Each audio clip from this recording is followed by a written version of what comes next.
অবশ্যই শিক্ষক সংকট দূর করার জন্য এখানে আমাদের শুধু শিক্ষক না, আমাদের যারা কর্মকর্তা আছে কর্মকর্তা সংকটও খুব বেশি।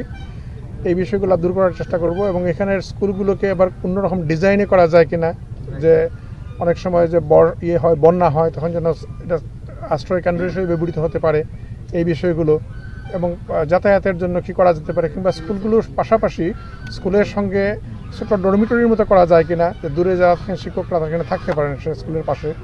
এই টোটাল বিষয়টাই আমাদের বিবেচনায় আছে। নতুন বই সংস্কারের বিষয়ে তো বলেছেন, এনসিটিভি তৈরি করে তারা বলেছেন আমরা জানুয়ারিতেই বই দেব, এটা আমরা বলতে পারি। আর প্রাইমারিতে খুব বেশি পরিবর্তন হবে না, পরিবর্তনগুলো হবে গিয়া আপনার 6 থেকে উপরের শ্রেণীগুলোতে আমাদের পরিবর্তন খুব সামান্য হবে।